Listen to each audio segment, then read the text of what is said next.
유다가 자신이 한 일에 대해서 후회하죠. 그래서 대제사장들의 무리에게 갔습니다.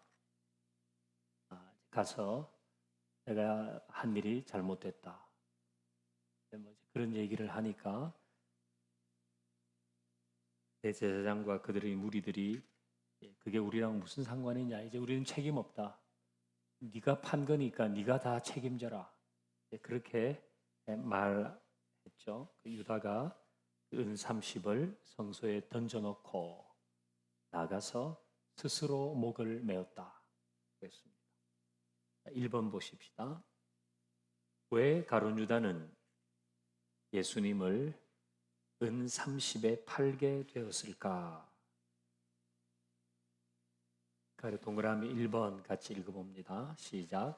마귀가 벌써 시몬의 아들 가룟 유다의 마음에 예수를 팔 생각을 넣었더라. 아멘. 이제 요한복음 13장 2절에 나오는 말씀입니다. 이 가룟 유다가 예수님을 판 이유는 마귀가 그런 생각을 주었기 때문이다. 그 내용입니다. 마귀가 시몬의 마음에 예수를 팔 생각을 넣었다 그랬어요. 그러면 왜 마귀는 하필 제자들도 여러 명 아닙니까? 근데 왜 하필 가룟 유다에게 예수를 팔 생각을 집어넣은 것일까? 동그라미 2번에는 간장 종지에는 간장을, 대접에는 국을 담는다. 이제 이해를 쉽게 하기 위해서 이제 썼는데요. 밥상을 차릴 때 간장 종지에는 이제 간장을 담잖아요. 그리고 대접에는 국을 담습니다. 근데 밥상을 차릴 때 간장 종지에 국을 담거나 대접에 간장을 담지는 않습니다. 이 이야기는 마귀의 생각을 담는 그릇, 마귀의 생각이 담기는 그릇이 따로 있다는 것입니다. 간장 종지에 우리 간장을 담고 대접에 국을 담듯이 마귀의 생각을 담는 그릇, 그 생각이 담기는 그릇이 있다는 거예요.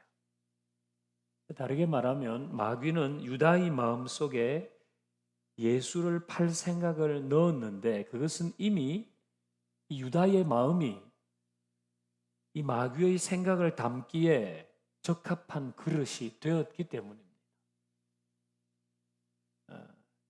유다의 마음이 마귀가 그런 생각을 주입하기에 적합했다. 따라서 유다가 예수를 판 것은 유다의 마음이 이미 그렇게 되어 있었기 때문이다 라는 겁니다. 그러면 3번 봅니다. 유다의 마음이 어땠길래 그랬을까요? 유다의 마음이 어땠길래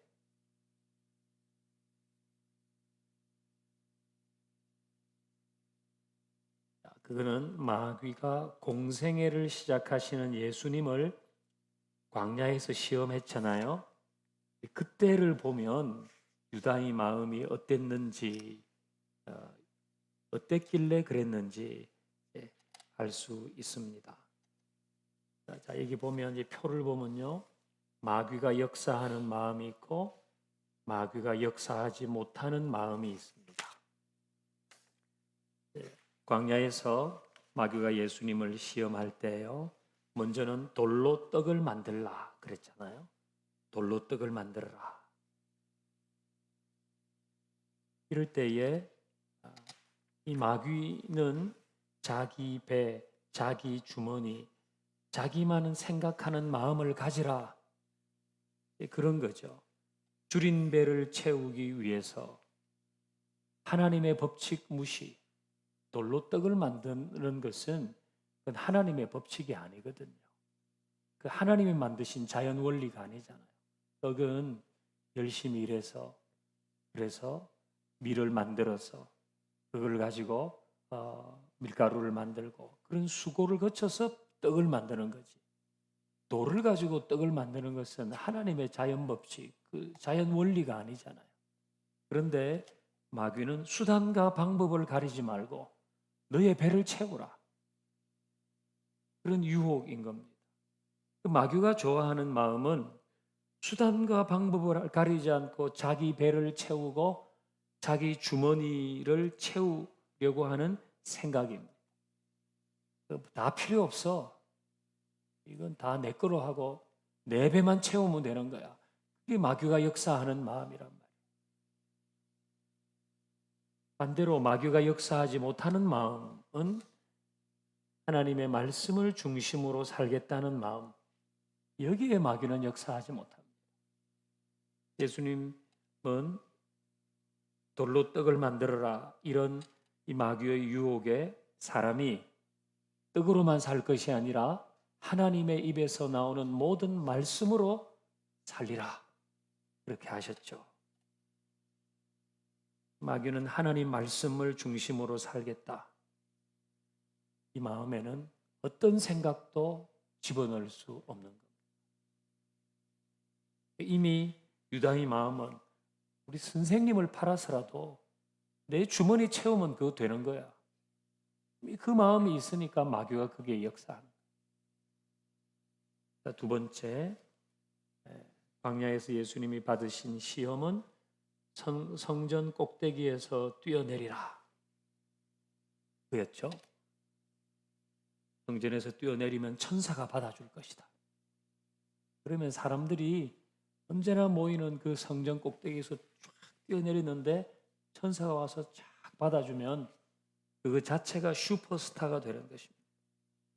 너의 인기는 하늘을 치솟을 것이다. 사람들이 다 너를 알아봐 줄 것이다. 이 얼마나 멋있는 겁니까? 너를 자랑해라. 네 가지고 있는 것을 뽐내라. 그렇게 하는 거죠. 마귀는 헛된 명예, 헛된 자랑, 허세를 쫓는 마음에 역사합니다. 말할 것 없습니다. 이런 마음은 마귀의 종로로 타기에 좋은 상태인 거죠. 성전 꼭대기에서 뛰어내리라. 그럴 때 예수님은 주 너희 하나님을 시험하지 마라, 그렇게 응수하자 했잖아요. 그렇게 해서 나를 높이려고 하는 존재가 아니다. 겸손하게 바른 신앙을 추구하는 마음, 여기에 마귀는 역사하지 못합니다. 자꾸 우리를 부추게 되는 여러 가지 것들, 그런 영향들이 있잖아요. 좋은 일이 자꾸 있고, 자꾸 뭐가 잘 되고 들어오고 자꾸 이럴 때에, 그걸 부추길 때에, 그래 내가 이 정도는 이제 되면, 그렇게 자기를 드러내려고 하는 거기에 마귀는 반드시 역사합니다. 그러니까 겸손하게 이 주님의 은혜고 주님이 영광 받으셔야 되고, 이걸 추구하면 마귀는 역사하지 못합니다. 세 번째, 광야에서 예수님은 마귀에게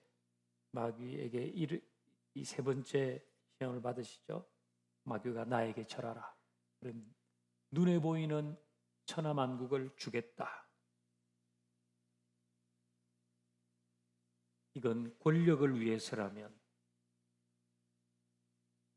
마귀에게 내 영혼이라도 팔겠다는 거 아닙니까? 절하라, 다 줄게. 돈도 주고 뭐도 주고 다 줄 테니까. 돈과 권력을 위해서는 내가 어디에 절하는 건 아무 상관없다. 이런 마음, 마귀가 역사하는 마음인데, 이 시험이 있을 때 예수님은 주 너의 하나님을 경배하고 다만 그만 섬기라고 하셨다, 이렇게 얘기합니다. 마귀는 하나님을 목적으로 하겠다. 난 하나님을 수단이 아니다. 내가 뭘 이루기 위해서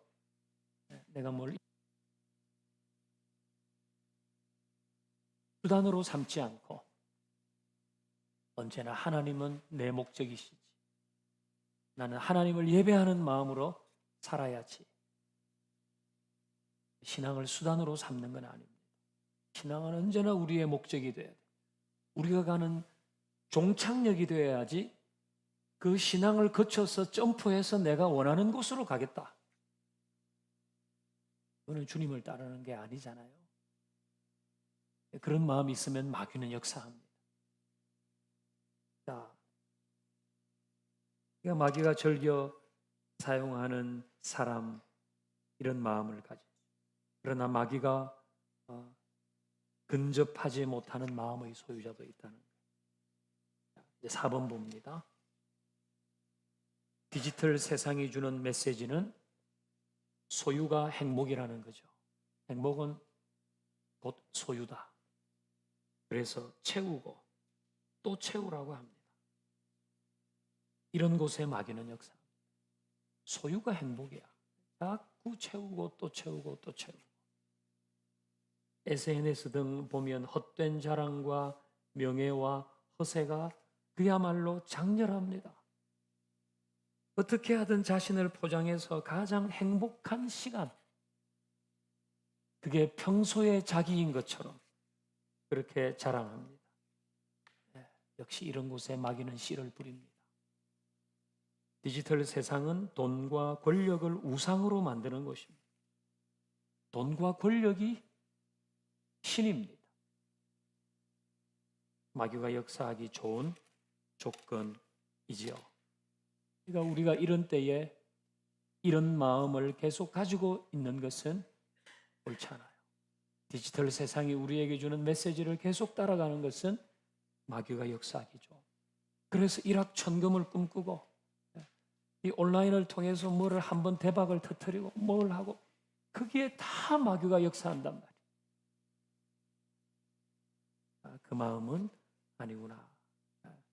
우리는 말씀을 중심으로 살고 겸손하게 바른 신앙을 추구하고 하나님을 언제나 목적으로 삼아야 되겠고, 그러면 마귀가 절대 가까이 하지 못합니다. 5번, 이런 시대에 지혜롭게 산다는 것, 앞에서 봤듯이 말씀을 중심으로 사는 거예요. 이런 시대에 지혜롭게 산다는 건 뭔가? 말씀을 중심으로 겸손하고 바른 신앙을 추구하고 하나님을 목적으로 예배할 때, 이게 디지털 세상에서 필요한 지혜입니다. 아이고, 지금이 어느 세상인데 말씀을 중심으로 산다고? 지금이 어느 세상인데 겸손하게 살아? 그러다가 죽어 너. 지금이 어떤 세상인데 하나님을 목적으로 살아? 그거는 이 디지털 세상 가운데 세속적인 가치가 자꾸 주는 메시지거든. 거기에 마귀는 역사하잖아요. 그러니까 이 세상이 되어가는 것을 보면 우리 저거는 정상이 아니다. 이 세상의 문화가 되어가는 것을 보면 야, 저거는 말이 안 되는데 어떻게 저런 생각을 하고, 어떻게 부모가 저렇게 하고, 어떻게 남자간에 부자지간에 가족이 저런 식으로 하지? 다 이 마귀가 역사하는 마음이 있는 거 아닙니까? 그러니까 우리는 세상과 등지고 절대로 살 수 없는 존재입니다. 예수님은 우리에게 세상 한복판으로 들어가서 살아라고 하셨거든요. 그럴 때 우리의 마음은 어때야 되느냐?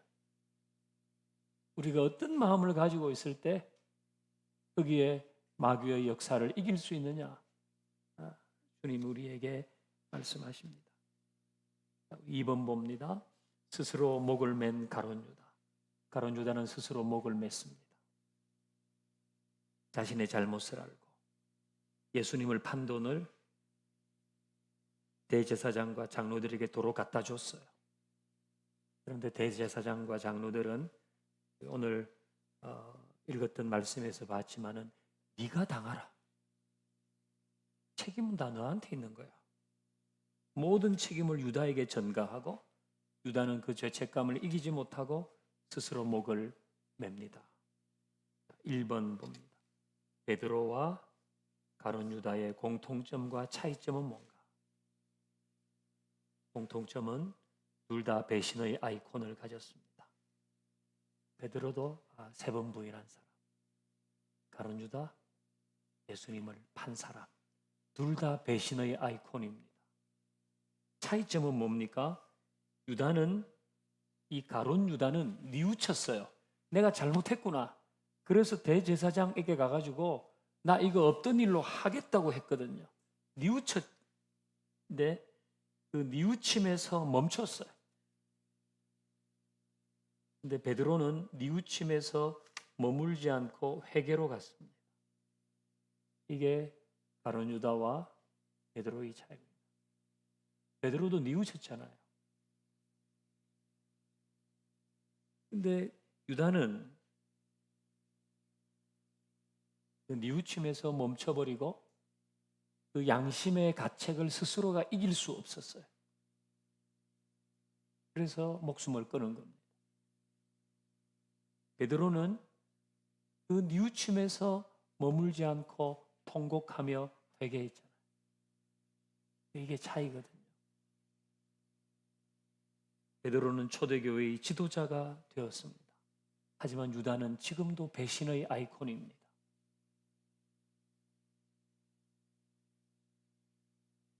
뉘우침에서 머물면 안 되고 회개로 가야 되죠.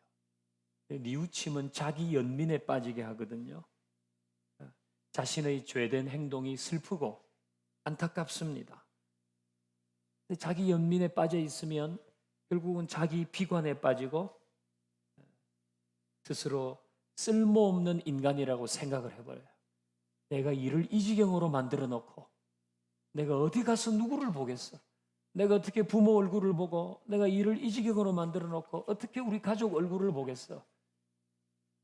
자기 연민에 빠지니까 자기 비관에 빠지는 거예요. 쓸모없다고 생각하는 거예요. 그러니까 스스로 목숨을 끊는 거예요. 반면에 베드로는 뉘우침에 머물지 않고 회개로 갔습니다. 자기를 돌아보니까 형편없지만 다시 주님을 바라보는 거예요. 자기는 형편없는데 그러니까 이건 어디 가서 부끄러워서 말도 못하고 이거는 죽는 게 맞는데 그때 주님을 바라보는 거예요. 회개는 자신의 잘못을 뉘우치는 것에서 끝나지 않고 우리를 용서하시는 주님께로 돌아가는 것입니다. 그런 회개가 필요한 것입니다. 얼마나 죄에 대한 유혹이 많습니까? 우리 시대가 다 그렇습니다. 그럴 때에 우리는 회개로 언제나 나아가야 돼요. 2번 봅니다. 가룟 유다의 선택이 아닌 베드로의 길로 가는 것이 지혜입니다. 베드로의 길로 가는 것이 지혜입니다. 이 시대. 잊어버리면 안 돼요. 자, 이제 마지막으로 3번 봅니다. 익명성이 일반화되어 있죠. 지금은 익명의 사회입니다. 얼마든지 나를 숨길 수 있습니다. 자신을 숨기며 혼자 고립되기 쉬운 디지털 시대에서 그리고 혼자 고립되기 쉽거든요. 그냥 어디 가가지고 온라인 연결만 돼 있으면 다 할 수 있으니까. 어떤 문제든 어떤 아픔이든 하나님께 가지고 나가는 것이 지혜이다. 하나님께 가지고 나가는 것이 지혜이다. 그것이 어떤 문제든지 어떤 아픔이든지 그런 겁니다.